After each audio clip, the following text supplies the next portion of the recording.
Buena Vista, regenerative farming practice here in the Eastern Cape, South Africa. And yeah, today we're just busy putting in new pipelines, main lines, as you'll see. We've dug them out, laid the pipe. The idea here is to put in a decent sized pipe because water flow in these small mob grazing spaces is highly important. So we try and put all our main lines in 32mm class 6 piping, and from there we will branch off into our grazing areas with 25mm. Obviously with our portable water system where we move from one coupling to the next during the different grazing days. So yeah, the advice for me, from my side, is obviously when it comes to water, make sure that it's done properly. It is a long-term project. It's something you want to put in and ensure it's going to be there for the next 10 years. There's nothing worse, especially with running a lot of cows in tiny places, nothing worse than having water problems.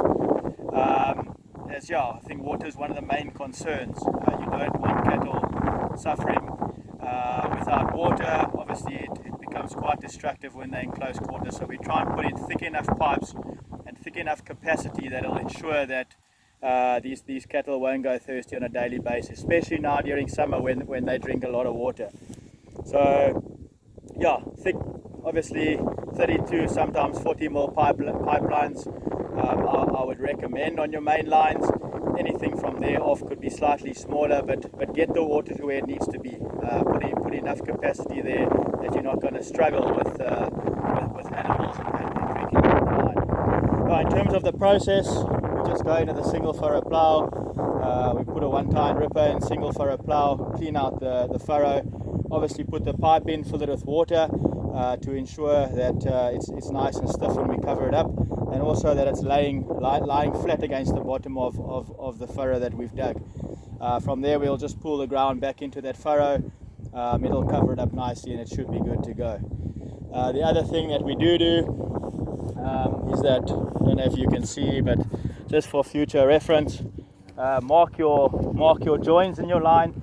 The rolls are generally every 100 meters. We have a roll, we have a join, and I'll just tie a permanent piece of piping into the fence to ensure that we know where the joins are in future.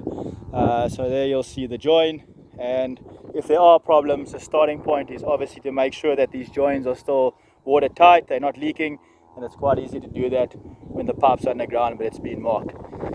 Yeah, from there this water is obviously going to feed off into our grazing areas. So we fenced off certain areas, all with electric fencing, and these will then be cut up into 1 hectare portions where we'll push 70 cows and carriers on per day. See how that goes to start. The grazing is looking beautiful, so we might make those areas a bit smaller to start with, but obviously the idea is to get them in, mow it down, and move on to new grass the following day. So I hope you've enjoyed that. Just here's the old pipe. I was originally going to put 25mm piping in, which I pulled out as I don't think it's favorable. It doesn't carry enough water fast enough. We've put the 32mm in. I'm extremely happy with that. We're going to cover it over, and from there we're going to tee off into our grazing areas to ensure our